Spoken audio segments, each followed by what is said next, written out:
J'espère que vous allez bien.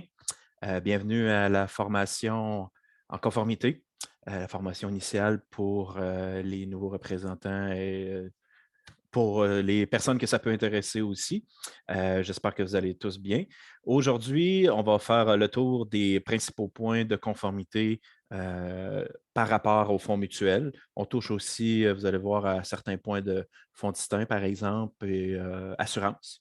Donc, ça fait partie aussi de la présentation d'aujourd'hui. Normalement, la présentation dure environ 1h30, dépendamment du nombre de questions après la formation. Soyez vraiment pas gênés. Je vais vous demander de garder vos questions pour la fin, mais soyez pas gênés de poser des questions si vous avez besoin d'éclaircissement, s'il y a certaines situations qui ne sont pas claires pour vous. Ça va être l'occasion de le faire. Donc, on va couvrir quand même beaucoup de sujets. L'objectif, c'est de passer au travers de plus de choses possibles. Il y a certaines choses qu'on n'ira pas autant en profondeur qu'on pourrait le faire. S'il y a certaines choses que vous voulez qu'on rediscute, on pourra par la suite, soit dans la période de questions ou après la rencontre ou une autre journée, là, il n'y a aucun problème, on pourra en discuter aussi. Je le rappelle, nous, l'équipe de conformité chez Groupe Cloutier, on est là pour vous aider. On n'est pas la police, on est là en réalité pour vous préparer si vous avez la visite de la police, c'est-à-dire les autorités. Donc, l'objectif, c'est que tout soit fait selon les normes en vigueur, selon les normes de Groupe Cloutier, les normes internes aussi, qui découlent des normes puis des exigences des régulateurs. On ne s'amuse pas à inventer des normes pour compliquer le travail des représentants. On n'a pas le choix en réalité de fonctionner selon leurs exigences. Donc, aujourd'hui, ça va faire un petit peu le portrait comment ça se traduit dans le travail de tous les jours, principalement par rapport aux opérations puis à la conformité des fonds mutuels. Donc, je vais partager mon écran avec vous. C'est une présentation PowerPoint.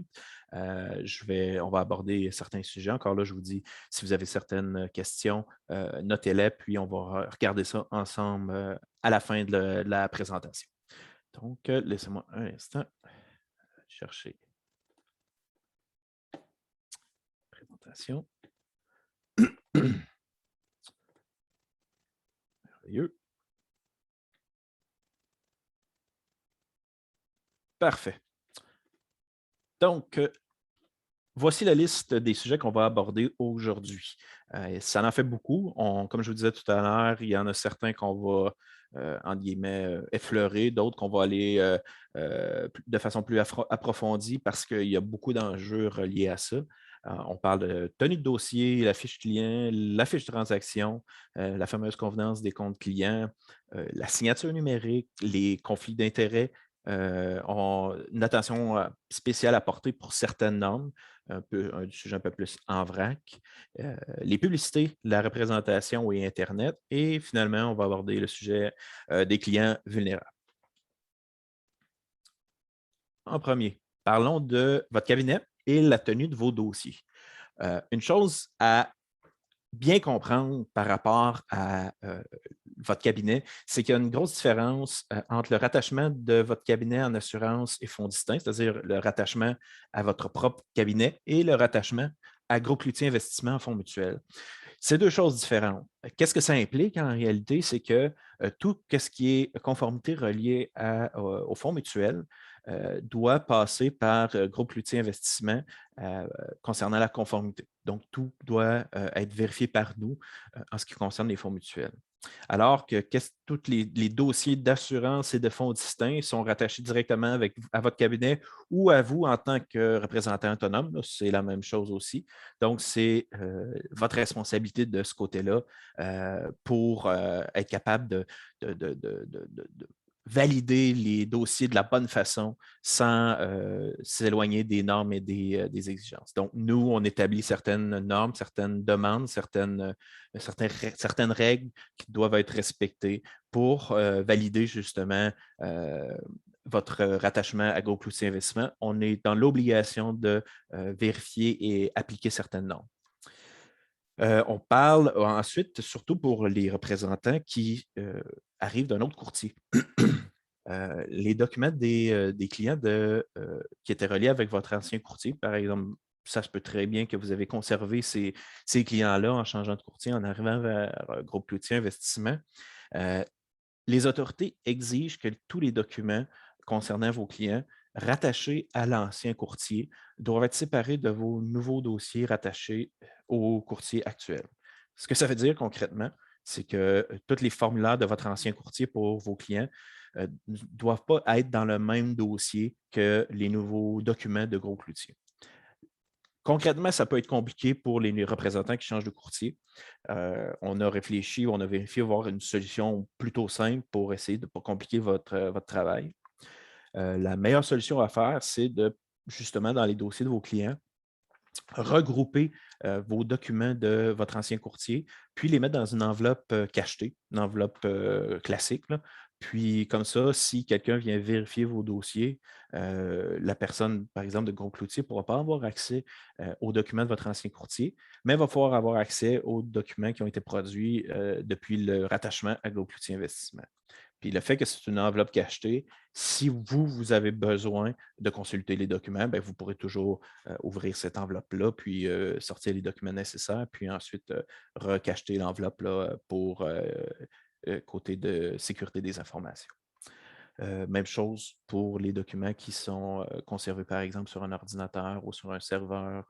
On va parler de ce sujet-là tout à l'heure, là, mais si vous avez un dossier informatique au nom d'un client, il faudrait créer un sous-dossier qui permet de regrouper tous ces documents-là de l'ancien courtier à l'intérieur d'un même dossier pour que si quelqu'un vérifie les dossiers, il n'y aura pas par erreur tomber sur un document qu'il ne devrait pas voir. Donc, ça va être facilement séparable, facilement identifiable aussi pour éviter pas la fuite d'informations, mais l'accès à certaines informations qui ne devraient pas être. Par rapport à la séparation de dossiers, les autorités sont très claires là-dessus. Les documents d'un client doivent être séparés selon le domaine d'expertise de produits vendus au client. Donc, de quoi on parle? On parle de fonds mutuels, fonds distincts, assurance, par exemple. Pour un client, pour M. X, par exemple, son dossier doit être séparé en 3 sous-dossiers qui indiquent fonds mutuels, fonds distincts et assurance. Donc, pour un dossier classique, un dossier de papier classique, il faudrait simplement avoir une filière globale, puis à l'intérieur, avoir 3 fiches, 3 sous-dossiers séparés pour que chaque document se rattachant à un domaine spécifique soit classé avec les dossiers qui sont reliés. Donc, un dossier fonds mutuel, un dossier assurance et un dossier fonds distinct. Pour avoir d'autres dossiers supplémentaires, par exemple un dossier d'information générale où on a, par exemple, vos notes personnelles, pour avoir des spécimens de chèques du client, par exemple. Mais je prends l'exemple d'une fiche client ou une fiche de transaction de Gros Cloutier Investissement. Ces documents-là ne doivent pas être mélangés avec, par exemple, des formulaires d'achat de fonds distincts ou une police d'assurance que vous avez vendue au client. Les 3 doivent être séparés. Même chose du côté informatique. Les 3 domaines doivent être aussi séparés. Donc, ce n'est pas nécessairement plus compliqué. Simplement, dans le dossier du client, avoir 3 sous-dossiers au minimum. C'est sûr, si vous vendez, par exemple, pas d'assurance, bien là, il n'y aura pas de dossier d'assurance. Ça ne sert à rien de le créer. L'important, c'est que les documents qui sont reliés au client soient bien séparés. Par la suite, on parlait justement d'informatique et documents. Si vous utilisez un CRM, là, un logiciel pour la gestion de vos clients, de vos dossiers, la séparation des documents doit quand même être effectuée. C'est sûr qu'on a souvent l'exemple de Chronos, là, qui est maintenant appelé Equisoft. La façon la plus simple là, sur ce genre de plateforme-là, c'est de créer des types ou des sous-types qui peuvent être utilisés comme étiquette à tout nouveau document que vous ajoutez au dossier du client. Donc, par exemple, le client complète une fiche client avec vous. Vous voulez vous assurer dans Chronos que le document soit classé sous fonds distinct, fonds mutuel, pardon. Donc, en scannant le document, l'ajoutant au dossier dans Chronos, ça serait d'avoir dans votre système des étiquettes qui permettent d'ajouter une valeur à ce document scanné-là pour indiquer que c'est un document de fonds mutuel. Par la suite, dans un dossier de client, ça va être très facile pour la personne qui doit vérifier ou surtout les autorités de faire le tri pour être sûr de pouvoir consulter, par exemple, seulement les documents d'une discipline en particulier. C'est une demande justement des autorités parce que dans le passé, c'est arrivé trop souvent lorsqu'il allait visiter un représentant que les documents étaient mélangés. Et là, il y avait des documents de plusieurs disciplines mélangés, difficilement reconnaissables.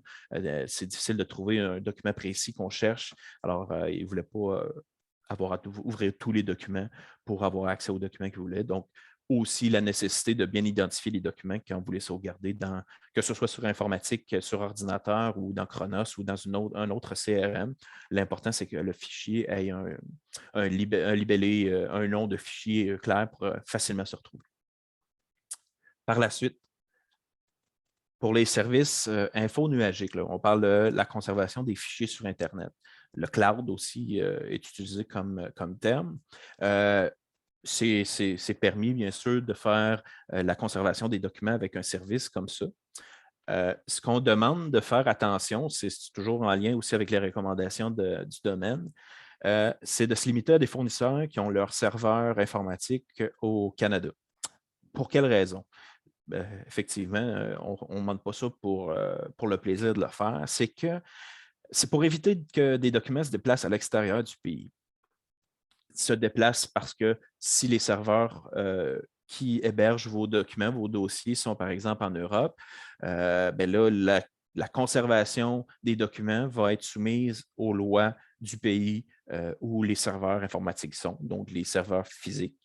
Je vous donne l'exemple, par exemple, des États-Unis. Si vous faites affaire avec un serveur de données aux États-Unis, le Patriot Act qui a été voté dans les dernières années aux États-Unis permet techniquement au gouvernement de consulter les fichiers informatiques sans nécessairement avoir l'obligation d'avoir un mandat ou quoi que ce soit. Donc, est-ce que le gouvernement pourrait avoir accès à ces documents-là? Oui. Est-ce qu'il va les consulter? Fort probablement pas, mais quand même, ça devient un enjeu de confidentialité parce que le client ne vous a pas autorisé à donner accès aux documents qu'il lui a signés à d'autres tiers, incluant un gouvernement à l'extérieur un gouvernement d'un autre pays.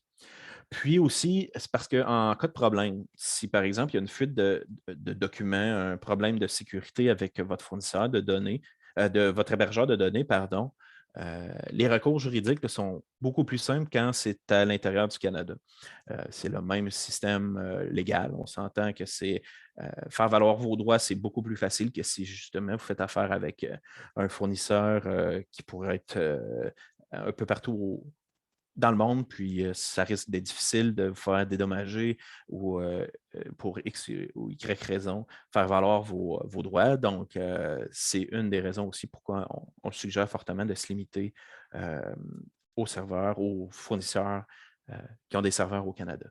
À titre indicatif, il y a beaucoup de grandes bannières qui ont justement des serveurs au Canada. Donc, je pense par exemple, Microsoft qui a des serveurs spécifiquement canadiens. Il faut en faire la demande. C'est sûr que, comme n'importe quel hébergement de données, il y a des frais, il y a des forfaits qui sont rattachés à ça. Donc, c'est de faire votre due diligence pour être sûr que vos documents sont conservés de la bonne façon.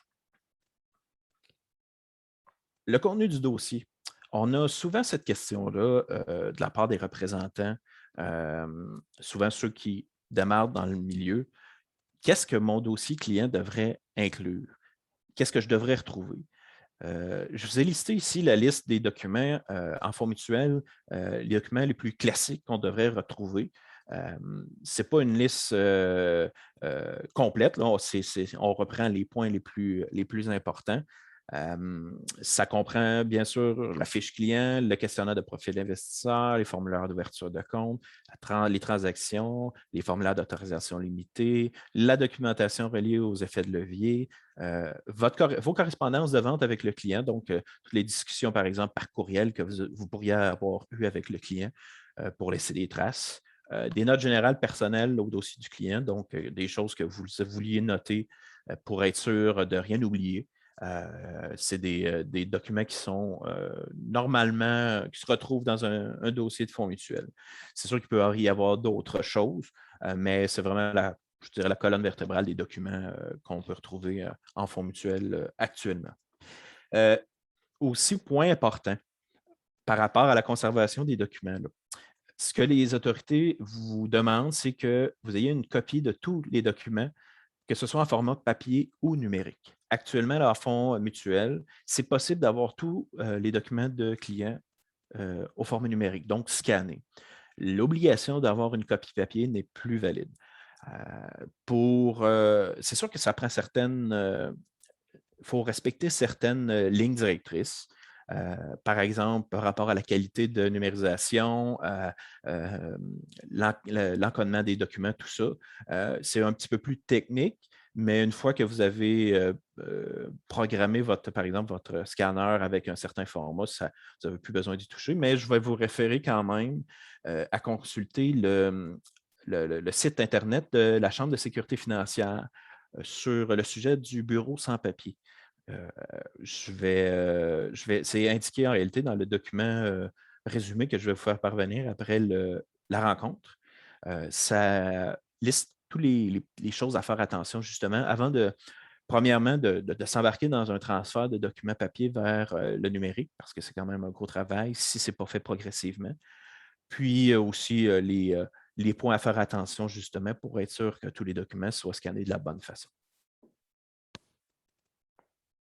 Parfait. Donc, pour le contenu du dossier, ça fait le tour.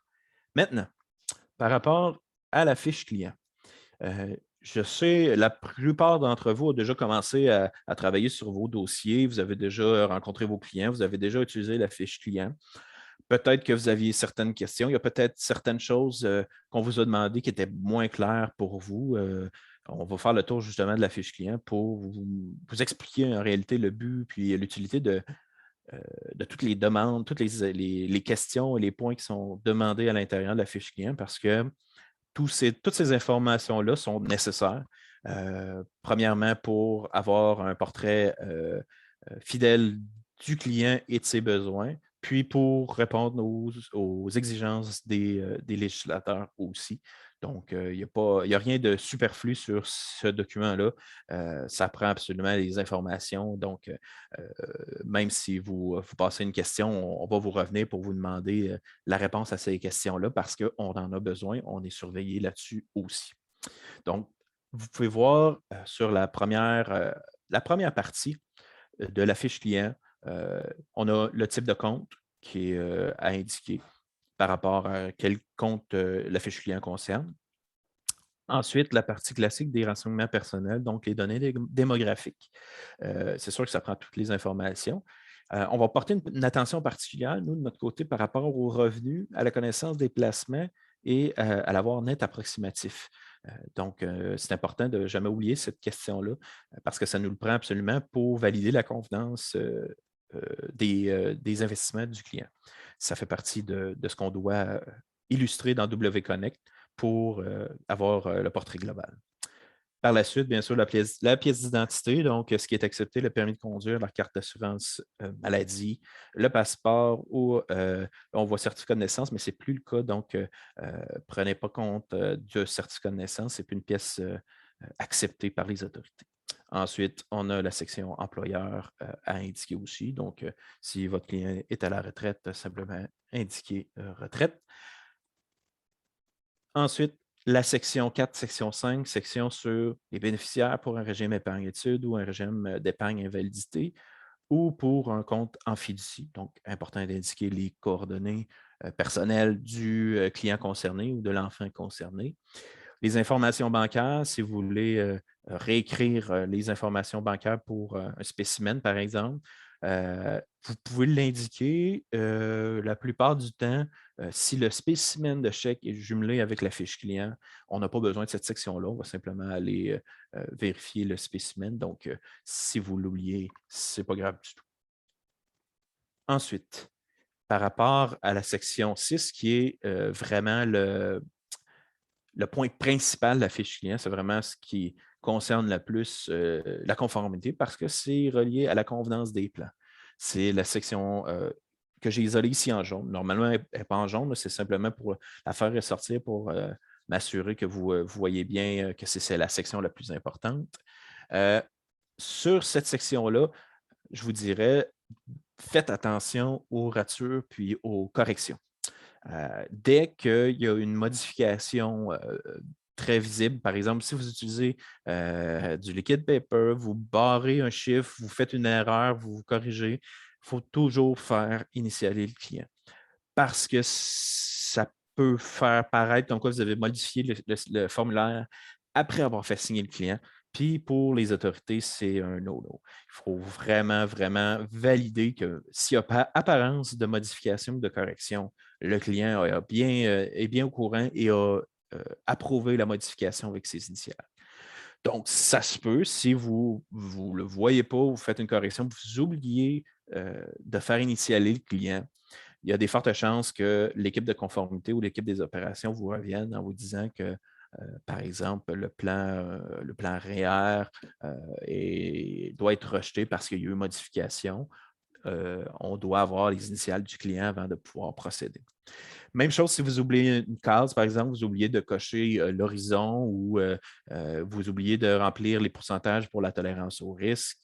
Si c'est incomplet, on ne pourra pas l'accepter. Donc, ça va reprendre la modification avec les initiales du client ou une nouvelle fiche client de A à Z aussi. C'est sûr que c'est un peu plus compliqué, mais des fois, si vous avez le format sauvegardé en fichier numérique, vous faites la modification puis vous le retournez au client pour la signature. Ça peut être une solution aussi de ce côté-là. Il y a la section 7 aussi. Je ne vais pas faire chaque question avec vous. C'est principalement par rapport à des questions sur le client. Donc, est-ce que le client est un résident à des fins fiscales d'un autre pays? Est-ce que le client autorise Groupe Cloutier à communiquer avec lui par courriel, etc.? C'est important que chaque question soit répondue, sinon on va devoir vous revenir aussi. Là. Donc, faites attention à bien répondre à ces questions-là. J'en profite aussi par le fait même pour vous informer, si vous ne le saviez pas déjà, c'est qu'il y a une grosse réforme de l'AMF qui s'en vient, qui va être valide à partir du 31 décembre 2021, donc dans un mois et demi, qui va impacter la fiche client puis la façon qu'on l'utilise. En réalité, ce qui va être fait par rapport à la fiche client, c'est que les autorités nous exigent que la fiche client inclut le questionnaire de profil investisseur. Donc, ce que ça veut dire pour vous, c'est que la fiche client va avoir quelques pages de plus. On essaie de rendre ça le plus simple possible, mais la section 6 actuelle, où on indique les plans du client, va être regroupée à l'intérieur du questionnaire de profil investisseur. Donc, je viens juste vous informer de ce qui va arriver. C'est officiel, vous allez avoir des communications là-dessus bien avant la date limite. Donc, vous allez être sensibilisé à ce qui s'en vient. Vous allez avoir les exemples, vous allez voir les principales lignes directrices, à savoir comment l'utiliser. On essaie de, oui, à la fois satisfaire les exigences des autorités, mais on essaie aussi de rendre le processus le plus simple aussi pour vous. Donc, parce qu'on ne veut pas que le processus devienne trop lourd. Mais, comme je répète souvent, avec les autorités, on n'a pas le choix de danser sur leur musique. Donc, eux arrivent avec des nouvelles exigences, donc on n'a pas le choix de s'adapter. Puis, à partir du 31 décembre, il va y avoir d'autres questions à compléter dans la fiche client, incluant justement le questionnaire de profil investisseur qui va devenir obligatoire. Donc, ça, c'est une partie de la réforme. Cette partie-là. Puis finalement, la section finale, la section notes et signatures. Donc, notes, c'est plus pour indiquer certaines notes que vous pourriez envoyer justement à l'équipe des opérations. Ça peut être aussi, on va en reparler tout à l'heure, des explications concernant des délais par rapport à l'acheminement des documents. Si pour une raison, vous avez reçu les documents après un certain délai du client, puis là, il faut vous justifier pourquoi les documents ont pris autant de temps à se rendre chez Gros Cloutier. Ça peut être une section qui est utilisée pour ça. Je vais y revenir tout à l'heure. Vous allez comprendre de quoi je parle plus tout à l'heure. Puis ensuite aussi, la section signature, donc titulaire du compte, co-titulaire si applicable, puis la signature du représentant, donc de vous. Aussi, je vous dirais de ne pas oublier que actuellement, là, pour un nouveau client, vous devez compléter une fiche client complète, c'est-à-dire celle que je viens de vous montrer. Puis, si vous avez des mises à jour pour un client qui a déjà une fiche client complète au dossier, vous pouvez utiliser la fiche client abrégée, qui actuellement est seulement qu'une page, donc un recto, qui est une façon euh, comprimée un peu de recueillir les renseignements qui, souvent pour un client, qu'il n'y a pas nécessairement beaucoup de changements. Donc, c'est une façon plus rapide de procéder à pour recueillir les informations du client, puis faire signer le client pour la fiche client. Pour cette partie-là, pour la fiche client, c'est terminé. Maintenant, comment utiliser la fiche de transaction? Vous êtes probablement déjà familier avec la fiche de transaction. Si vous êtes familier avec la fiche client, l'un va avec l'autre la plupart du temps. La présentation est assez semblable de celle de la fiche client. On essaie de garder une certaine homogénéité par rapport au document pour essayer de rendre ça le plus clair pour vous, le moins dépaysant. Donc, on a encore la section 1 en haut qui regroupe les types de comptes. On a la section 2 pour les renseignements personnels du client pour être sûr de bien l'identifier. Ça peut arriver que vous ayez deux clients qui ont le même nom, prénom et nom. Donc, c'est important de rentrer ces informations-là pour être sûr qu'on va aller faire les modifications de transactions dans le client qui doit concerner, pas l'autre. Section 3, section achat. Donc, on a la liste ici des achats qui doivent être faits avec le code de fonds, le nom du fonds, le numéro de compte. Structure de frais, très important de l'indiquer parce que c'est une divulgation qui est très importante pour les législateurs. Si c'est des frais initiaux, si c'est des frais de rachat réduits ou des frais de rachat reportés, important de cocher la bonne case. Donc, ensuite, vous avez la section montant au pourcentage, là, dépendamment de comment vous fonctionnez. C'est important encore là, dans cette section-là, dès qu'il y a rature ou correction, faites initialiser le client parce que c'est quelque chose qui est vérifié. Encore là, ça se peut que si vous ne le faites pas, on vous revienne parce qu'on doit refuser la transaction. Étant donné que c'est quelque chose qui est surveillé par les autorités, on n'a pas le choix de le faire nous aussi. Donc, c'est important de faire attention à ça. Petit commentaire par rapport au code de fonds et au nom du fonds. Notez que c'est toujours le code de fonds qui a priorité. Donc, si vous écrivez un code de fonds qui ne correspond pas au nom du fonds que vous indiquez dans l'autre colonne, c'est le code de fonds qui va être utilisé par priorité. Donc, assurez-vous de bien indiquer le nom du fonds aussi. Ben, je vous dirais, commencez par prioriser les codes de fonds, ça vous assurer que ce soit les bons fonds que vous voulez utiliser, parce que lorsqu'on fait les transactions, on n'utilise seulement que les codes de fonds. Donc, c'est important de valider que ce soit bien inscrit. Ensuite, distribution, vous savez, par rapport au revenu des fonds, donc définir avec les clients de quelle façon vous voulez que ce soit coché. Ensuite, deuxième section, section rachat, qui fonctionne sensiblement de la même façon que la section achat. C'est pas chinois. On a la section code de fonds, la section numéro de compte. Encore là, ici, on peut sélectionner pour le rachat 3 options qui sont ici, le M, T et F. Donc, part mature pour le M, T pour 10 sans frais et F pour les deux, donc mature et 10 sans frais. Vous pouvez utiliser ces cases-là pour raccourcir le temps pour remplir le formulaire. Si c'est plutôt des montants, vous l'indiquez ici, ou un nombre de parts, c'est plutôt rare. On s'entend pour spécifiquement utiliser un nombre de parts à racheter. Souvent, les clients vont vouloir un montant précis, brut ou net. Mais c'est quand même disponible pour utilisation. Si vous voulez y aller par pourcent aussi, il y a la colonne pour ça. Puis indiquer le retrait, rachat brut ou net. Puis, je ne vous l'ai pas mentionné tout à l'heure, mais le numéro d'ordre électronique, c'est à usage interne. Donc, c'est nous, lorsqu'on complète les transactions, qu'on a inscrit des chiffres dans cette colonne-là. Donc, vous n'avez pas besoin de vous en occuper. Lorsqu'on procède à un rachat, on demande justement est-ce que le rachat doit être le produit du rachat doit être envoyé par chèque au client? Est-ce que c'est un dépôt direct qu'on doit faire ou envoyer un chèque à groupe Cloutier pour un réinvestissement quelconque dans un autre produit? C'est plus rare, ça aussi, mais c'est possible de le faire. Section 6 concernant les transferts, des switches. Donc, ça fonctionne encore là, c'est pas tant différent. Donc, on indique le code de fonds de provenance avec le montant puis le numéro de compte et le fonds de destination ici. Assurez-vous de bien indiquer les informations sur toutes les lignes. Vous pouvez mettre des guillemets si c'est une répétition de la ligne précédente. C'est important parce que s'il n'y a pas de guillemets, on ne peut pas prendre pour compte que vous vouliez dire la même chose que la ligne précédente. On va être obligé de revalider avec vous et dépendamment de la situation, ça se peut qu'on vous demande les initiales du client. Donc, assurez-vous que, avant de faire signer le client, que tout soit bien complété. Ça, c'est beau. Ensuite, la dernière section, la section 7, qui est la section des divulgations.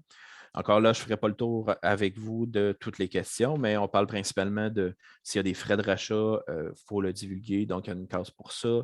Si vous achetez des fonds à frais de rachat reportés, il y a une divulgation par rapport à ce type de fonds-là qu'on doit compléter. Vous devez indiquer en cochant la case que vous avez remis l'aperçu de fonds au client s'il fait l'achat d'un nouveau fonds, etc. C'est important de compléter toutes ces questions-là. Même chose que pour la fiche client, s'il y a certaines questions qui ne sont pas répondues, on va être obligé de vous revenir puis demander des confirmations. C'est sûr que ça vous demande du temps inutilement. Donc, en vous assurant que tout soit complété, ça économise du temps pour vous et bien sûr pour nous. Section 8, par rapport aux commentaires, instructions supplémentaires. Donc, si vous avez des précisions à faire à l'équipe des opérations, par exemple, veuillez procéder, par exemple, si vous envoyez le document le 22 et que le client vous a demandé d'effectuer un achat en date du 24 parce que l'argent dans son compte bancaire va être là le 24, vous pourriez l'indiquer pour dire à l'équipe des opérations d'attendre le 24 pour faire la transaction. Donc, section commentaire assez générique. La section signature, encore là, de votre signature à vous, la signature du client et du co-titulaire. Ensuite, j'attire votre attention à la section jaune. Cette section-là, c'est pour l'utilisation des formulaires à autorisation limitée. Ce que ça vous permet de faire, c'est de valider avec votre client par téléphone, par courriel ou par vidéoconférence des transactions sans voir sa signature. Donc, ça vous permet de vérifier avec lui directement sans voir sa signature pour effectuer des transactions. Cependant, on doit compléter cette section-là à chaque fois que vous ne faites pas signer le client. Donc, vous utilisez le formulaire d'autorisation limitée. C'est important d'indiquer que la transaction a été initiée soit par vous, soit par le client. Quelle méthode de communication a été utilisée? Donc, par téléphone, ça pourrait être en personne, par courriel. Si c'est fait par courriel, notez aussi que vous devez cocher une autre case qui est juste en dessous, comme quoi vous avez validé l'identité du client par une autre méthode que par courriel. Parce que la majorité des fraudes d'usurpation d'identité sont faites justement par courriel. Donc, si vous ne validez pas la demande du client, que vous envoyez une demande, par exemple, de transfert ou de rachat ou d'achat, ça se peut. Les chances qu'il y ait eu une fraude sont beaucoup plus élevées que si vous avez parlé à la personne en personne, ça c'est sûr, parce que vous n'avez pas validé son identité. Dans une situation comme ça, on demande de contrevalider l'identité puis la demande du client en l'appelant, par exemple. Donc, c'est sûr que ça prend une étape de plus, mais c'est pour vous éviter beaucoup de problèmes parce que si cette vérification n'est pas faite et que vous faites une transaction de cette façon-là sans valider l'identité du client, ça pourrait être problématique pour vous. Là. Vous auriez peut-être des comptes à rendre reliés à ça. Puis ensuite, la dernière section en bas à droite, date et heure de l'acceptation des instructions par le client. Donc, c'est important d'indiquer ça aussi. L'heure et la date. C'est sûr que si vous recevez une personne, ça peut être, ce que je veux dire, c'est que ça peut être une heure approximative, mais essayez d'être le plus proche possible parce que plus on a d'informations, plus ça va être facile pour vous, advenant un pépin, de faire valoir votre point, comme quoi vous aviez bel et bien noté l'heure précise à laquelle le client vous a demandé d'effectuer une transaction. Donc, pour la fiche client, ça termine la section. Maintenant, la section connaissance des produits. La connaissance des produits, justement, on parlait tout à l'heure de réforme de l'AMF. C'est la réforme du règlement 3103 là, qui entre en vigueur le 31 décembre de cette année. Il y a des précisions par rapport à la connaissance des produits. Donc, il y a des choses qui vous sont demandées en tant que représentant par rapport aux produits que vous vendez. Pour résumer, là, concrètement, qu'est-ce qui est demandé?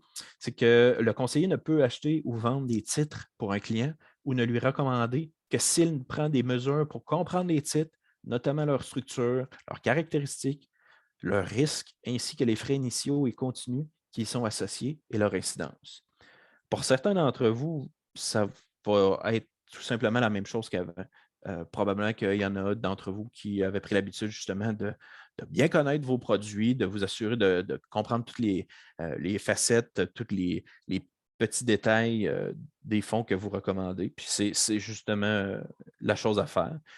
Pour ceux qui n'avaient pas nécessairement le réflexe de le faire, c'est quelque chose qu'il va falloir ajuster justement parce que les autorités vont maintenant le demander.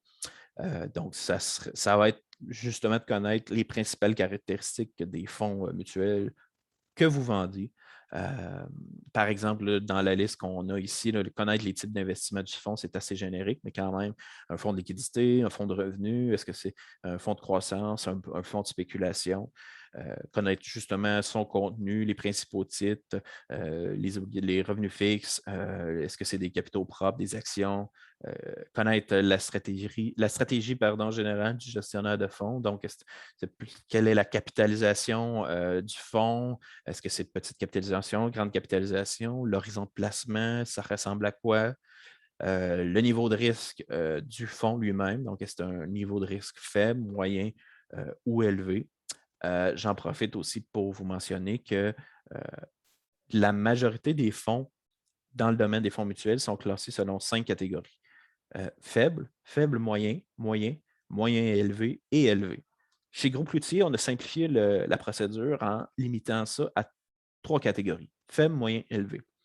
Ce que ça veut dire, c'est que les fonds qui sont classés faibles se retrouvent dans la catégorie faible. Les fonds qui sont classés faibles et moyens sont dans la catégorie moyenne. Puis les fonds moyens élevés sont dans la catégorie élevée. Donc, c'est toujours la catégorie la plus élevée qui est indiquée dans le niveau de risque. Donc, vous pourrez valider justement avec un aperçu de fonds, qu'on va parler tout de suite après. Là. Si vous voyez un fonds qui est classé dans son aperçu de fonds comme un fonds à risque faible, moyen, bien, chez Groupe Cloutier, dans l'analyse qu'on fait, c'est considéré comme un fonds à risque moyen. Cette partie-là, c'est réglé. On parlait de l'aperçu de fonds. Je vous montre un exemple. C'est un fonds plutôt classique, là, Fidélité Action nord-américaine de fidélité. J'imagine que je ne vous apprends rien. Là, c'est un aperçu de fonds, c'est assez générique. Vous avez déjà vu ce genre de document-là. On a en réalité plusieurs informations justement qui viennent un peu remplir les obligations que vous aviez, qu'on a parlé à la diapositive précédente. On a un bref aperçu, donc les codes de fonds et les informations plus historiques par rapport au fonds, de quelle date a été créé le fonds, etc. Donc, on a cette partie-là qui est dans la première partie de l'aperçu de fonds. Ensuite, on a une section dans quoi le fonds investit-il. Donc, on parlait tout à l'heure liquidité, est-ce que c'est des obligations gouvernementales, des obligations d'entreprise, pardon. Des actions canadiennes, des actions américaines, des actions outre-mer. Donc, on est capable de vérifier quel type d'investissement qui est fait. Ensuite, dans la section en bas à droite, vous voyez justement le niveau de risque du fonds.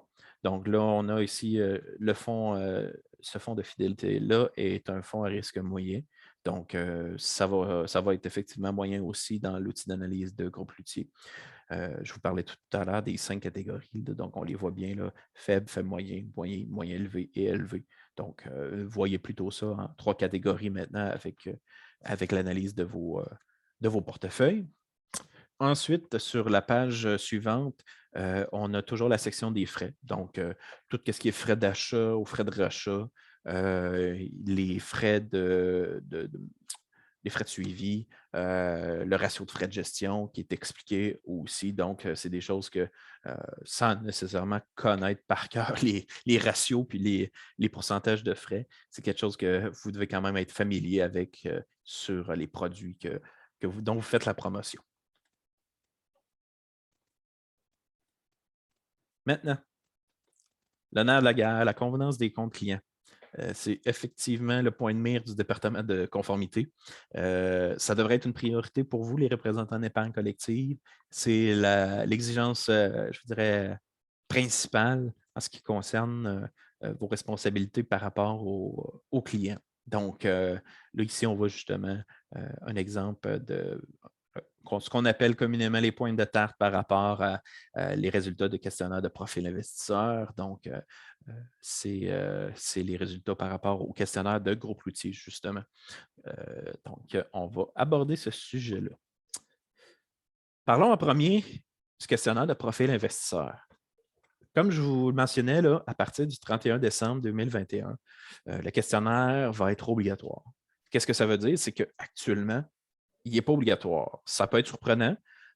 Pour certains représentants, c'est un automatisme. Ça prend un questionnaire de profil investisseur avant toute chose. Moi, personnellement, quand j'étais conseiller, c'était automatique, je l'utilisais, principalement pour protéger ma pratique, parce que sans bonne base, les recommandations que vous faites aux clients peuvent être interprétées et mal interprétées aussi. Donc, plus difficile à défendre s'il arrive un pépin, une plainte ou quoi que ce soit. Donc, nous, on a toujours fait la promotion de l'utilisation du questionnaire de profil investisseur. Donc, on le recommandait très fortement. À partir du 31 décembre, ça va être obligatoire. Donc, pas de profil investisseur, pas de possibilité de vente de produits aux clients. Donc, ça va être plutôt simple. Comme je vous parlais tout à l'heure, il va faire partie intégrante de la nouvelle fiche client. Donc, ça va être une section de la fiche client directement. Puis, entre-temps, d'ici le 31 décembre, là, si vous utilisez quand même un questionnaire de profil investisseur, on suggère aussi de le faire signer par le client pour lui donner plus de valeur en advenant quoi que ce soit. C'est sûr, lorsqu'il va être inclus à l'intérieur de la fiche client, ben, ça va être signé par le client à la fin, donc pas besoin d'y penser. Mais d'ici là, étant donné que la fiche client n'est pas encore prête, on vous suggère fortement d'utiliser, d'utiliser le questionnaire de profil investisseur, mais de le faire signer aussi par le client.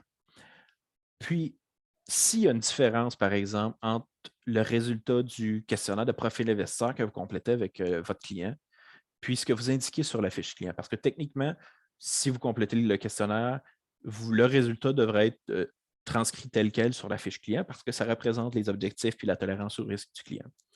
Si après une discussion avec lui, vous décidez de il vous demande un peu plus de risque, par exemple, dans son portefeuille, il veut avoir plus de croissance, par exemple, que le résultat de pointe de tarte que ça peut donner, ou au contraire, il décide d'y aller un petit peu plus conservateur avec une portion de fonds de revenus plus élevés ou même des fonds sécuritaires.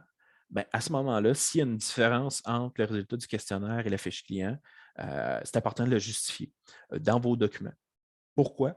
Parce que si les autorités viennent visiter vos bureaux, vérifier des dossiers, puis ils voient que vous avez complété un profil d'investisseur avec le client, mais ce n'est pas ce qui a été indiqué sur la fiche client, ils vont vous poser des questions. Qu'est-ce qui s'est passé? Pourquoi vous avez fait ça alors que clairement le client ne répondait pas à ce profil-là?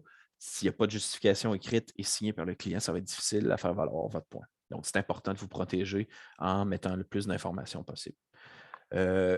À réévaluer périodiquement, c'est sûr que le dossier global du client doit être évalué au minimum selon les recommandations des autorités une fois par an pour être sûr qu'il n'y a pas eu de changement important dans son dossier qui pourrait avoir un impact sur ses objectifs de placement et ainsi de suite. Donc, c'est très important pour vous de faire un suivi quand même régulier avec vos clients. Ça, je vous apprends rien. L'outil d'analyse de plan, c'est vraiment l'outil qu'on se sert à l'interne et que les représentants se servent aussi pour valider la convenance des plans actuels et futurs de leurs clients. Donc, c'est important de le vérifier avant de faire des transactions pour valider que les transactions que vous proposez respectent toujours les objectifs du client. Ces données-là, donc vous voyez justement le plan actuel. Il y a les colonnes CDC plan qui sont au milieu de l'écran. Présentement, il n'y a rien, mais si, parce que c'est un exemple, nous, ce qu'on indique dans ces colonnes-là, c'est ce que vous avez indiqué sur la dernière fiche client que vous nous avez fait parvenir. Donc, en utilisant l'outil d'analyse de plan sur WConnect, ça vous permet de, premièrement, valider si le plan actuel du client est conforme à ses objectifs et sa tolérance au risque. Et ensuite, vous pouvez, avec l'outil, effectuer des simulations de transactions. Par exemple, si vous voulez faire des switches, faire des nouveaux achats, ou faire des éventuels rachats, suite à ces transactions-là, est-ce que le plan va toujours être valide? Ça vous permet de le vérifier. Si vous ne le faites pas, si vous le faites après, puis que vous vous rendez compte qu'il y a une erreur, ou si vous ne le faites pas du tout, ben, nous, dans notre obligation de travail, en tant que département de conformité, on est obligé, on est tenu de faire les vérifications. Donc, si après une transaction, le plan devient non conforme, on va vous envoyer une note de conformité, puis on va être obligé de immobiliser le plan. Je vais vous donner plus de détails tout à l'heure par rapport à comment ça se passe. Donc, c'est ça qui est. C'est très important de faire la validation des transactions pour être sûr qu'il n'y a pas de changement. Si vous voulez faire des changements puis que ça ne respecte pas le profil, là, à ce moment-là, est-ce que le profil du client est approprié? Si oui, bien là, il va falloir modifier les transactions. Ou si c'est l'inverse, justement, si les transactions que vous voulez faire sont en ligne avec des nouveaux objectifs, bien, assurez-vous de compléter une fiche client pour que ça reflète bien le contenu futur du portefeuille suite aux transactions que vous allez faire. Ensuite, par rapport à la tolérance au risque et les objectifs d'investissement. Donc, vous voyez, il y a une section à gauche, tolérance au risque, au centre, objectifs d'investissement. Il y a une différence importante entre les deux. La tolérance au risque, c'est une limite à ne pas dépasser. Je vous donne un exemple. Si un client, vous établissez dans son questionnaire de profil investisseur que sa tolérance au risque est à 100 élevée, bien, techniquement, étant donné que c'est 100 élevé, il pourrait acheter n'importe quel fonds, peu importe le niveau de risque du fonds. Le contraire est aussi vrai. Si, par exemple, le client, sa tolérance au risque était 100 faible, ben, le client ne pourra pas acheter de fonds à risque moyen et élevé. Mais c'est toujours une limite à ne pas dépasser. Donc, plus la tolérance au risque est basse du client, ben, moins la possibilité, moins l'éventail de fonds disponibles pour l'achat va être grand. Donc, il faut faire attention à ça, il faut respecter ça aussi. Tandis que les objectifs, eux, ce n'est pas une limite à ne pas dépasser, c'est un objectif, c'est une cible à atteindre.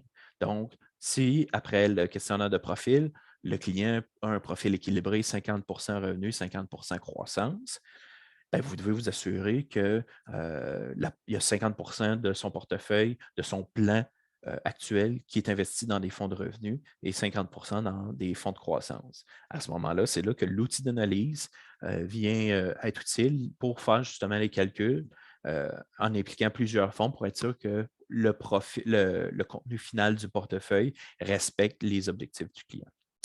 À noter, c'est sûr que les marchés varient, les marchés fluctuent, donc le portefeuille fluctue aussi. Il y a une tolérance, un seuil de tolérance de plus ou moins 10 qui est toléré. Donc, si par exemple, votre client, en date du 1er janvier, avait fait un investissement 50 revenu, 50 croissance, les marchés ont augmenté beaucoup, puis tout à coup, au mois de juillet, son portefeuille maintenant de 40 revenu, 60 croissance, seulement à cause de la variation des marchés, bien, pour nous, ce n'est pas un plan non conforme. On garde toujours un barème de plus ou moins 10 de tolérance avant de vous envoyer une note de conformité. C'est la même chose aussi pour le niveau de risque. Donc, si il y a un 10 de fonds qui se retrouvent dans une strate plus élevée de niveau de risque, on va le tolérer. Dépasser 10 on va être obligé de vous envoyer une note de conformité puis vous demander d'effectuer des modifications. Donc, pour l'analyse de plan, ça fait le tour. Je vous parlais d'une note de conformité, donc quand un plan est non conforme, suite à des transactions, suite à de nouvelles fiches clients, puis on n'a aucune indication comme quoi il y a une transaction qui doit être traitée dans les jours suivants, on est obligé de vous envoyer une note de conformité. La note de conformité, qu'est-ce que c'est en réalité? C'est un courriel qu'on vous envoie quand il y a un écart de plus de 10 qui est constaté. Vous voyez un exemple ici de note de conformité. C'est vraiment ce que vous pourriez recevoir. On a les explications. Donc là, on a ici la section répartition d'actifs. Vous voyez justement qu'on a la colonne objectif qui est à 40 revenu, 60 croissance et le résultat est égal. Donc, la fiche client, la section objectif, donc ce qui est indiqué sur la fiche client, est égal au pourcent près au contenu du plan du client. Donc, ce n'est pas là que se situe le problème. Puis justement, Il n'y a aucun rouge dans le tableau, donc il n'y a pas de problème. Si vous voyez plus bas, c'est au niveau de la tolérance au risque qu'il y a un problème. Vous voyez les objectifs, donc ce qui est indiqué sur la fiche client. Le client, le représentant avait indiqué que sa tolérance au risque était de niveau 100% faible, alors que le contenu du portefeuille actuel est à 100% risque moyen. C'est là qu'il y a un problème. Donc, c'est là qu'il faut qu'il y ait une intervention de votre part. Qu'est-ce qu'on peut faire en recevant ça? Bien, la première chose, vous pouvez simplement nous répondre pour nous dire, ben, c'est mon erreur, par exemple, si c'est une erreur de calcul, je rencontre le client la semaine prochaine, on va régulariser le tout. Aucun problème pour nous. Là. Le but, c'est que ça soit corrigé. Il n'y a personne de parfait. Des plans non conformes, ça arrive régulièrement, c'est une réalité. Il faut quand même les corriger. Donc, si vous avez établi que vous allez rencontrer le client prochainement pour corriger la situation, pas de problème pour nous.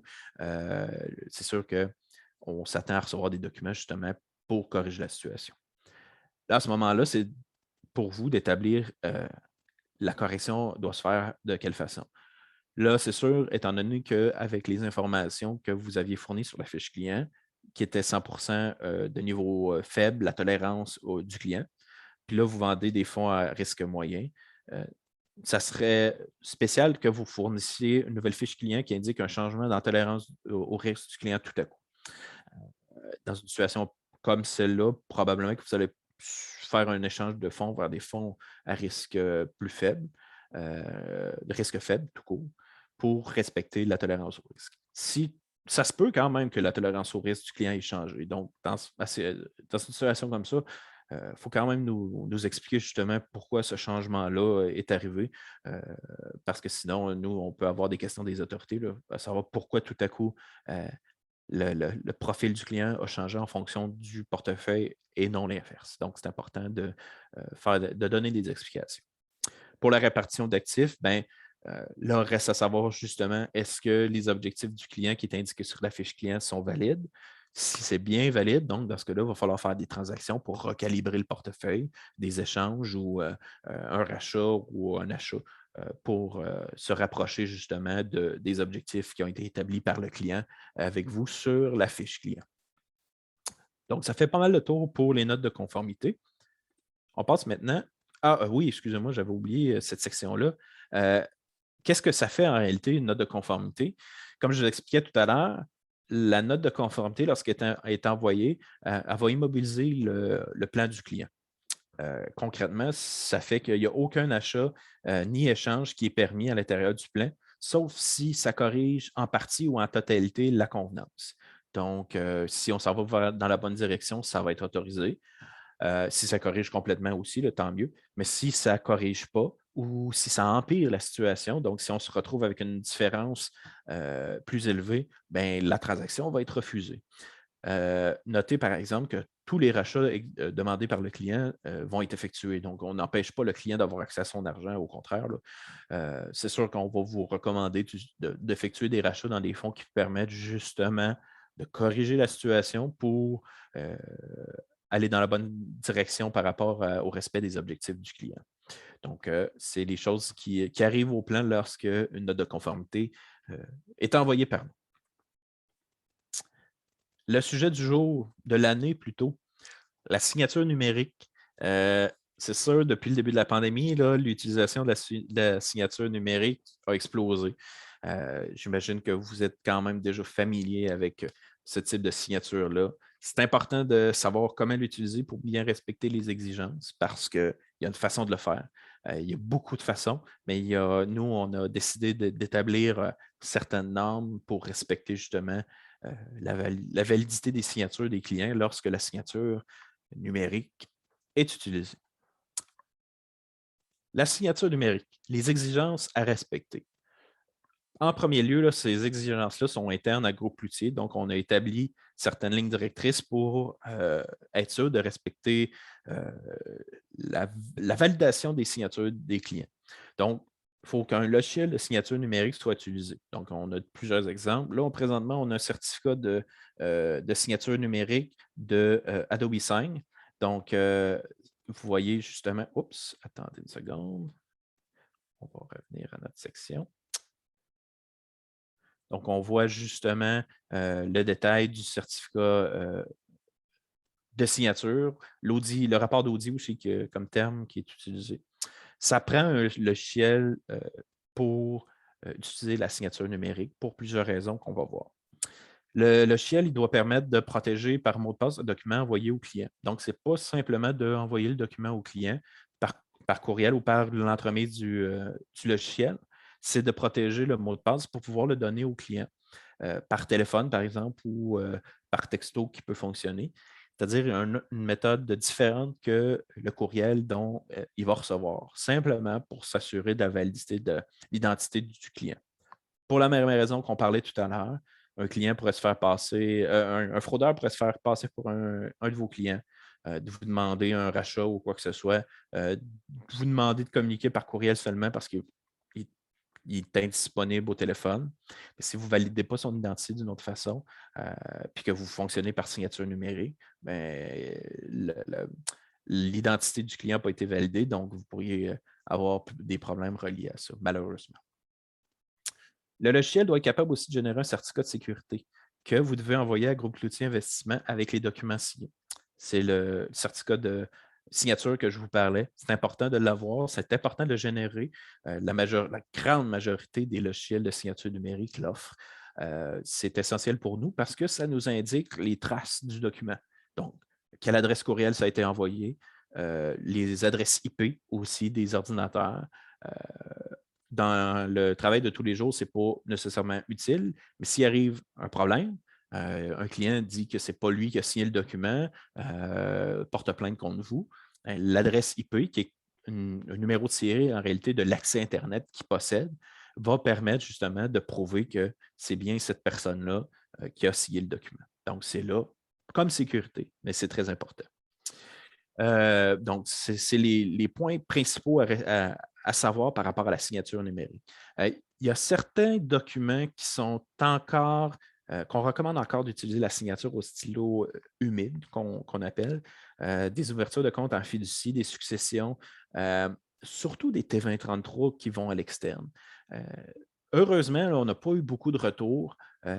Au début de la pandémie, ça a accroché beaucoup plus souvent. Maintenant, on dirait que la méthode de fonctionner est beaucoup plus acceptée dans le milieu. Je pense souvent au réseau bancaire, là, principalement Desjardins et la Banque nationale, étaient beaucoup plus frileux à l'utilisation de signatures numériques. Certaines personnes cyniques pourraient dire que c'est une autre façon qui permet au réseau des banques de bloquer des transferts rapides, mais ça, on ne partira pas sur ce sujet-là aujourd'hui. Mais tout ça pour dire qu'on n'a pas nécessairement de rejet actuellement par rapport à ça, là, donc c'est beaucoup plus accepté. Mais il faut quand même garder en tête que ça se peut qu'une compagnie refuse parce que c'est encore l'application n'est pas encore à 100% dans toutes les compagnies. Et il faut aussi, ce qui est important, c'est de faire la différence entre une signature électronique et une signature numérique. Parce que souvent, les gens mélangent les deux.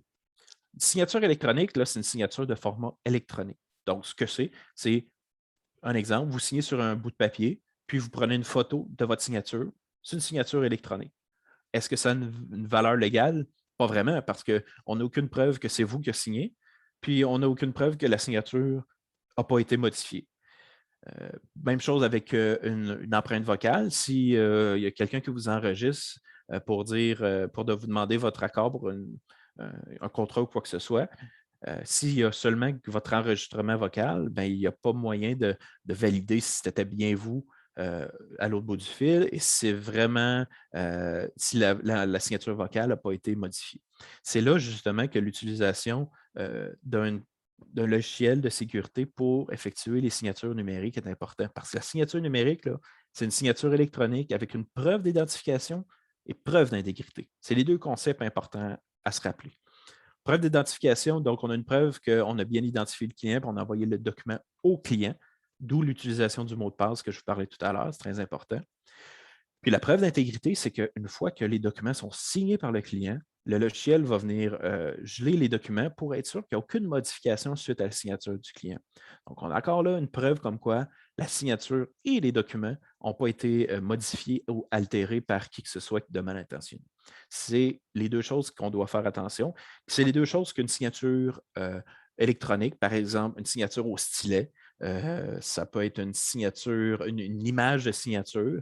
C'est des choses qui, techniquement, on dit, ben oui, c'est le client qui a signé, mais on n'est pas capable, juste avec le document, de valider son identité, puis de s'assurer que le document n'a pas été modifié.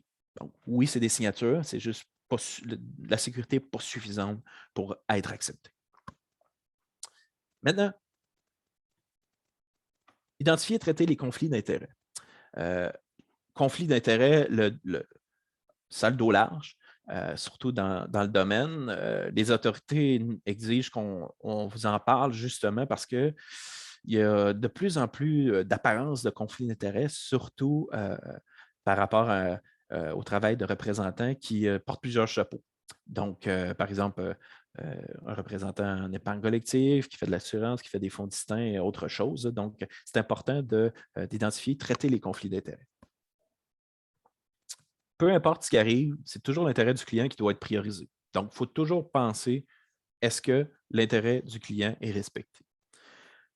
Je vais vous donner certains exemples justement à faire attention pour justement ne pas vous impliquer dans un conflit d'intérêts qui pourrait être problématique. Liquidateur de succession d'un client. Ça peut arriver, même que malheureusement, ça arrive quand même régulièrement, qu'un client va vous demander est-ce que vous accepteriez d'être liquidateur de ma succession? Si c'est votre client, vous êtes dans l'obligation de refuser parce que c'est un conflit d'intérêts, principalement parce que si vous êtes liquidateur, il y a des placements à faire. À ce moment-là, vous pourriez utiliser ou vendre à la succession des produits qui seraient plus profitables pour vous en tant que conseiller ou représentant. Donc, les autorités ne veulent pas que une situation comme celle-là arrive. Cependant, c'est possible d'être liquidateur si, en tant que conseiller, vous n'agissez pas en tant que, justement, conseiller pour la succession. Donc, ce que ça veut dire, c'est que si, par exemple, vous acceptez d'être liquidateur d'une succession, mais que vous abandonnez votre titre de conseiller pour ce dossier-là, donc vous le référez à quelqu'un d'autre, ça serait possible de le faire. C'est sûr que c'est quand même là pas optimal, mais ça serait possible. C'est toujours une question pour vous de vous protéger pour éviter que quoi que ce soit que vous fassiez soit mal interprété. Puis aussi, c'est sûr, une situation qui est acceptée si, par exemple, vous êtes le seul héritier d'une succession d'un de vos parents, que les documents sont clairs, là, qu'il n'y a personne d'autre d'impliqué, vous pourriez être liquidateur de la succession là, sans problème. Les cadeaux offerts par les clients. Les représentants qui ont plus d'expérience ont sûrement déjà reçu, par exemple, une bouteille de vin d'un client ou un petit cadeau de client. C'est des choses qui peuvent arriver. La règle générale, c'est que le conseiller, il peut accepter un cadeau, mais il y a certaines conditions à respecter.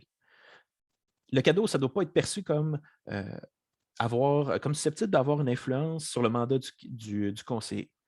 Ce que ça veut dire, c'est qu'une bouteille de vin, justement, ou quelque chose de valeur raisonnable, encore là, c'est toujours place à interprétation, mais vous comprenez le principe. Une bouteille de vin ou quelque chose de pas très cher, ça va.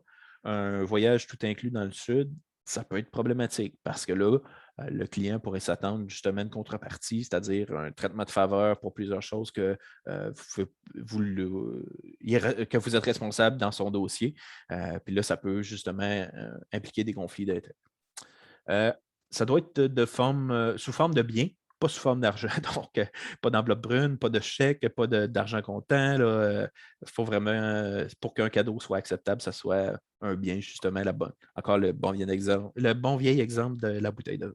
Il faut que ça constitue une exception, donc pas une habitude. Donc, si un client, à chaque année, vous donne une boîte, une caisse de bouteilles de vin assez chère, l'apparence de conflit d'intérêt peut être là pour les autorités. Donc, il faut que ce soit vraiment plus une exception qu'une habitude.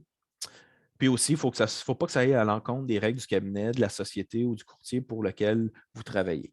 Donc, pour Groupe Loutier Investissement, on se limite pas mal à cette interprétation-là. Si vous travaillez pour un cabinet d'assurance aussi qui a une politique interne reliée à ça, assurez-vous de la respecter. Si vous ne savez pas s'il y en a une, informez-vous d'avance pour éviter de vous mettre les pieds dans les plats.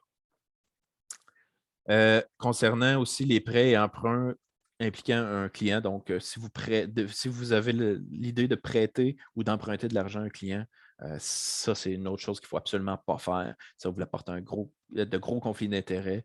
Malheureusement, dans le milieu, il y a eu des poursuites qui ont été mis à jour par rapport à des plaintes de clients qui ont été impliqués là-dedans. Donc, c'est vraiment une boîte de Pandore à pas ouvrir.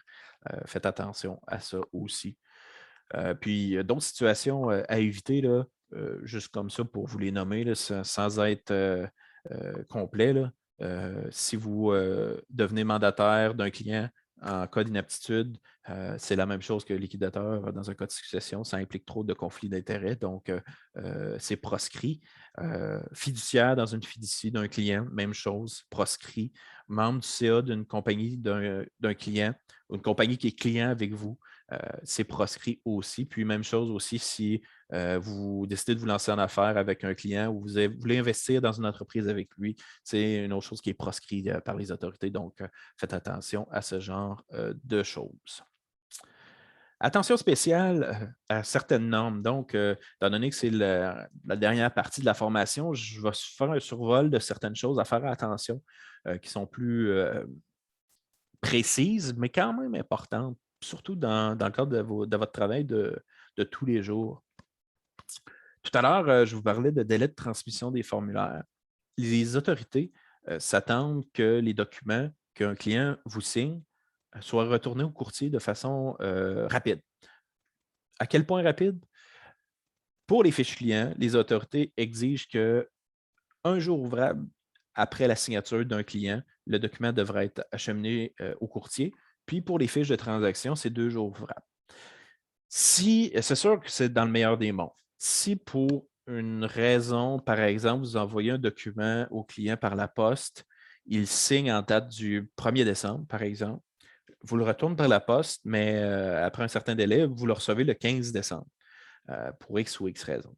Ben, à ce moment-là, lorsque vous envoyez le document, ça va être d'indiquer, par exemple, dans le courriel, comme quoi le délai n'est pas causé par vous, mais que même si le document est signé du 1er décembre par le client, vous l'avez reçu par la poste le 15 décembre. Donc, ça explique le délai de transmission entre la date de signature et la date de réception. Même chose aussi, plus peut-être une précision, là, si vous avez des clients à l'extérieur de la province de Québec, la MFDA, qui est l'autorité réglementaire, est encore plus capricieuse par rapport à ce point-là. C'est les mêmes choses, c'est un jour ouvrable pour les fiches clients, puis 2 jours ouvrables pour les fiches de transaction. Mais c'est le genre d'affaires qui vérifie systématiquement s'il faut rendre visite. Donc, faire encore plus attention si vos clients sont à l'extérieur de la province. Si certains de vos clients sont à l'extérieur de la province, vous assurez de bien documenter vos dossiers. Par le fait même, l'inscription des dates sur les formulaires, si un client, pour une raison inconnue, n'a pas daté sa signature, ne la datez pas pour lui. Parce que pour les législateurs, ça pourrait être une indication comme quoi vous utilisez des formulaires précis. La plupart du temps, je ne doute pas de votre intégrité. J'imagine que c'est un simple oubli des clients. Sauf que vous êtes mieux de laisser la case vide puis de noter dans vos notes comme quoi le client a oublié de signer le formulaire plutôt que de la signer vous-même. C'est plus sécuritaire pour vous protéger advenant un pépin. Donc, si vous avez le client devant vous, bien sûr, vous pouvez lui demander de dater, mais prenez pas l'habitude de dater le formulaire à la section de la signature du client. Laissez-le signer. La multiplication des opérations et le barattage. Donc, les normes en vigueur, là, surtout ici chez Groupe Loutier Investissement, c'est que vous ne pouvez pas vous commissionner sur un montant où vous avez déjà été commissionné. Donc, vous ne pouvez pas décider de vendre des fonds à frais de sortie à un client, puis 5 ans plus tard ou 7 ans plus tard, après la fin de la cédule de frais, vous rachetez les fonds puis vous réinvestissez dans les fonds à frais de sortie. Ce n'est plus accepté. Donc, il faut faire attention à ça. Les frais de sortie sont appelés à disparaître, là. Donc, on a la date de juin 2022 en tête actuellement. Est-ce que ça va vraiment être ça? On va voir, mais tout indique que ça va être la date de fin des fonds à frais de sortie, à frais de rachat reportés aussi qu'on appelle. Donc, ça peut régler la situation, mais là, actuellement, faites attention à ça. Rature et correction, j'en ai parlé beaucoup, donc portez une attention particulière à ça. Horizon, âge, taux préférentiel versus fonds à frais de sortie. Encore là, étant donné que les fonds à frais de sortie vont disparaître, ça va régler le problème, mais actuellement, c'est important pour vous de faire attention à ça. Ce que ça veut dire, c'est que vous ne pourrez pas vendre de fonds à frais de sortie sur une cédule de 7 ans à un client dans un plan dont son horizon, par exemple, est de 5 ans et moins. Il faut que les deux aillent de pair. Donc, si l'horizon du client est de 5 ans et moins, vous pourriez y aller avec des frais modérés, par exemple. Euh, pour l'âge, la politique interne de Groupe Cloutier permet l'achat de fonds à frais de rachat modérés de 65 à 70 ans. Et donc, de 65 à 70 ans, vous ne pouvez plus vendre de fonds à frais d'achat reportés. Et 71 ans et plus, c'est à frais d'acquisition seulement. Donc, faites attention à ça. Ça se peut que si vous l'oubliez puis que nous, on fasse une validation, on doit modifier le code d'achat pour respecter cette norme interne de groupe routier. Finalement, taux préférentiel, il y a certaines compagnies de fonds qui permettent un tarif préférentiel lorsqu'un client ou un ménage possède un certain montant d'argent avec la compagnie. À titre indicatif, là, Fidélité, c'est 250 000 placement CI et McKenzie, c'est 100 000 Cependant, ces compagnies-là, ces trois compagnies-là, il y en a d'autres, mais c'est les trois principales. Dès qu'on dépasse ces barèmes-là, c'est-à-dire 250 000 Fidélité et 100 000 pour les deux autres, pour CI et McKenzie, dépasser ces barèmes-là, c'est impossible de faire l'achat de fonds à frais de sortie parce que les fonds à frais de sortie ne sont pas admissibles au tarif préférentiel. Donc, dépasser ces sommes-là, on est obligé de s'assurer que les achats subséquents soient faits dans des fonds à frais d'entrée pour que le client ait droit à la tarification préférentielle. Il y a certaines compagnies qui ne font pas de différence entre les fonds à frais d'entrée et frais de sortie. Donc, dès qu'on dépasse le seuil, la tarification préférentielle est applicable à tous les fonds. Donc, ce n'est pas un enjeu, mais pour ces compagnies-là, ça l'est. Donc, faire attention à ça. Ensuite, les transactions hors livre.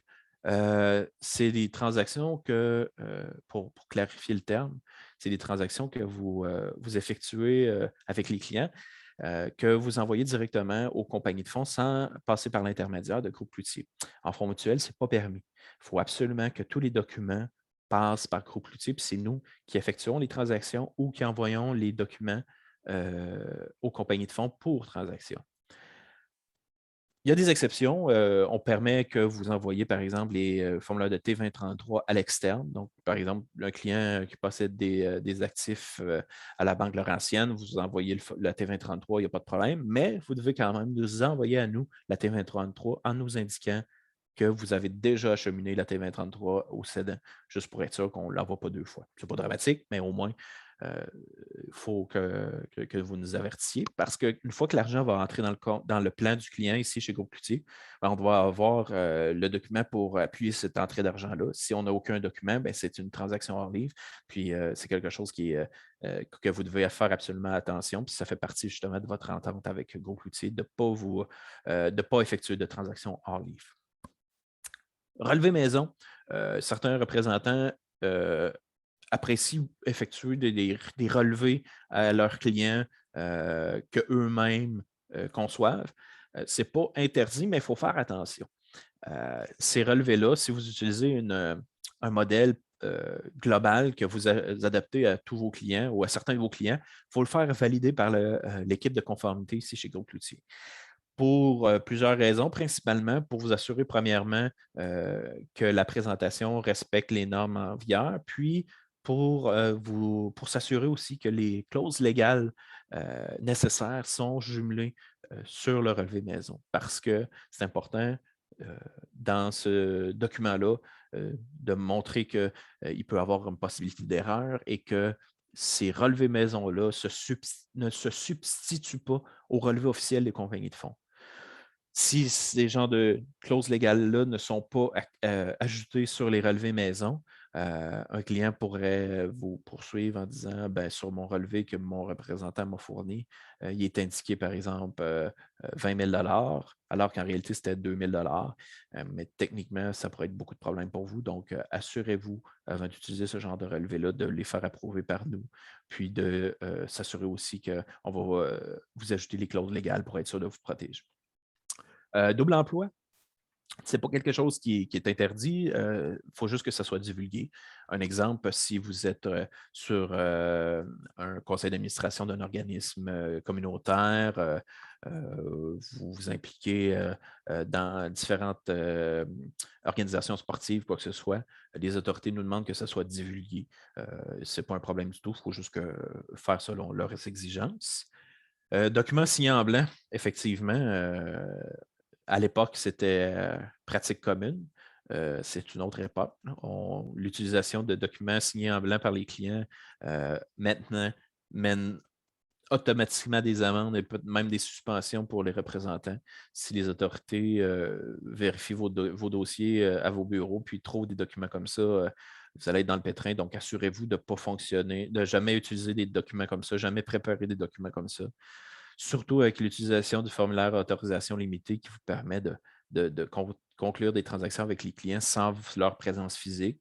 Puis aussi la signature numérique, qui est un autre outil. Il n'y a aucune raison d'utiliser des documents signés en blanc. Là, donc, évitez cette pratique-là. Je ne vous apprends rien de ce côté-là. Clients hors province et dispenses. Les dispenses, en réalité, vous permettent de continuer de faire affaire avec des clients que vous avez eus au Québec qui décident de déménager dans une autre province du Canada.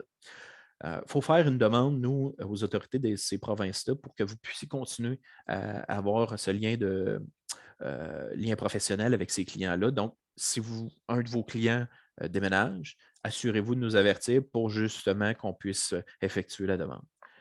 Les clients, par exemple, qui déménagent ou des clients potentiels à l'extérieur du pays, c'est impossible de les servir. Oh, pardon, attendez, je vais revenir à ma page. C'est impossible de les servir.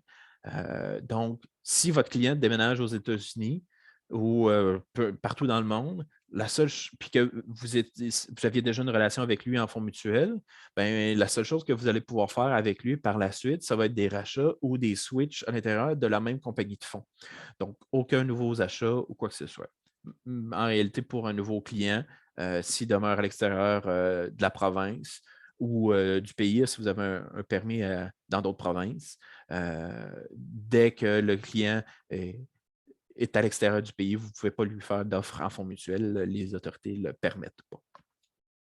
Ensuite, politique de groupe cloutier en matière de blanchiment d'argent. Qu'est-ce que ça implique pour vous?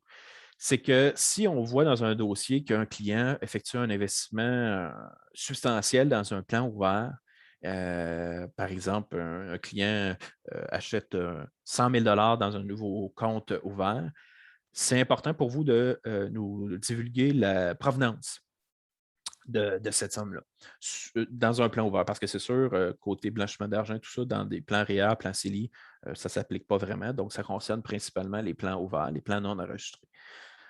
Nous, si vous ne nous fournissez pas l'information, on va vous écrire un courriel pour vous le demander. Donc, prenez la balle au bon, puis indiquez-le, par exemple, justement dans la section commentaires ou dans le courriel lorsque vous envoyez les documents. Un exemple, le client effectue un achat de 100 000 ben, vous pouvez indiquer dans votre courriel comme la somme provient d'un règlement d'héritage, par exemple, ou un gain de loterie, ou le fruit d'une police d'assurance, par exemple, ou ça peut être un montant accumulé avec les années, un montant d'épargne accumulé avec les années, un versement de dividendes. Donc, l'important, c'est que vous validiez avec le client d'où vient cet argent-là, puis que cette information nous soit acheminée. Publicité, représentation et Internet. Qu'est-ce qu'on veut dire par rapport à la représentation? On parle principalement de tout ce qui est fait comme promotion par rapport à vos services. Donc, de façon plus classique, on parle de publicité télé, publicité journaux. C'est moins commun maintenant, mais c'est quand même possible. Tout ce qui est présence sur Internet, carte d'affaires, site web, Facebook, LinkedIn. C'est toutes des choses que vous devez faire attention. Il y a certaines normes qui doivent être respectées. Si, par exemple, vous décidez de vous faire des nouvelles cartes d'affaires, vous devez valider le modèle avec Groupe Cloutier avant d'aller faire l'impression. Parce qu'il y a certaines normes par rapport à la divulgation de vos titres, de vos coordonnées, tout ça, il y a certaines règles à respecter. Donc, assurez-vous de nous contacter avant que ça soit fait pour être sûr de ne pas être obligé de jeter une boîte de cartes que vous avez payée pour rien. Même chose pour la signature de courriel. Les exigences de la signature de courriel sont semblables à ceux de la carte d'affaires. Donc, la signature de courriel au bas de votre courriel remplace un petit peu votre carte d'affaires lorsque vous communiquez avec vos clients par courriel. Donc, doit inclure votre nom, vos coordonnées de bureau, numéro de téléphone, adresse, euh, tous vos titres, incluant le titre qui indique que vous êtes représentant en épargne collective rattaché à Groupe Cloutier Investissement. Donc, ça, c'est important de le divulguer. Ces informations-là vont se retrouver dans le guide que je vais vous envoyer par courriel, le guide résumé. Donc, pas besoin de prendre de notes pour le moment. Puis, même chose, si vous avez un site web, une page Facebook, un profil LinkedIn que vous voulez faire valider, c'est important de nous contacter pour qu'on s'assure que tout soit correct. Principalement, là, ce que les autorités détestent, c'est l'utilisation de qualificatifs, c'est-à-dire nous offrons les meilleurs prix. Il ne faut jamais utiliser ça. Vous allez trouver le meilleur taux garanti non plus. C'est des garanties de rendement ou quoi que ce soit. C'est le genre de choses qu'il ne faut absolument pas utiliser. Donc, il faut être le plus neutre possible. C'est sûr que ça complique le travail, mais on n'a pas le choix de fonctionner selon leurs exigences. Il y a certaines personnes qui auront ambitionné, puis tout le domaine écope à cause de ça, mais on n'a pas le choix. Il faut être transparent envers les clients, puis s'assurer de ne pas leur faire de fausses promesses, puis pas de mensonges non plus. Puis aussi, si vous avez un bureau où vous recevez des clients, c'est important d'avoir la fiche de Groupe Cloutier Investissement, qui est un encadré qui ressemble un petit peu au fond d'écran que j'ai derrière moi, que vous allez revoir tout à l'heure. C'est une affiche pas très grande, mais qui doit être à la vue des clients, qui en réalité rappelle aux clients que la vente de fonds mutuels s'effectue par l'entremise de Groupe Cloutier Investissement.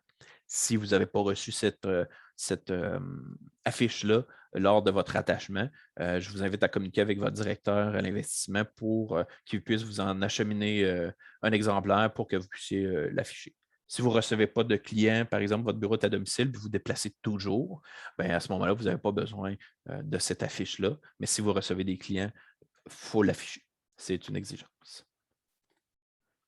Dernier point, les clients vulnérables. C'est une réalité de plus en plus commune, malheureusement. Le vieillissement de la population. On a beaucoup de personnes qui sont vulnérables aux fraudes, que ce soit à l'intérieur de leur famille, de leur cercle d'amis, que ça peut être international aussi, on le voit, surtout avec les fraudes par Internet. Vous avez certaines responsabilités par rapport à ça. C'est sûr que vous ne devez pas être un spécialiste de soins à domicile non plus. L'objectif, c'est de protéger, prévenir et agir en cas de si vous identifiez un client qui pourrait être dans une situation de vulnérabilité. Pour protéger, on parle de prévenir la situation en parlant avec vos clients par rapport à la procuration en cas de par rapport à un mandat d'inaptitude. Parce qu'un abus, ça peut être quand même possible quand on a un procureur dans un compte. Le procureur pourrait être mal intentionné, donc c'est important aussi d'avoir un mandat d'inaptitude. Aussi, nommer une personne de confiance. Tout à l'heure, je vous parlais qu'il va y avoir des modifications à la fiche client.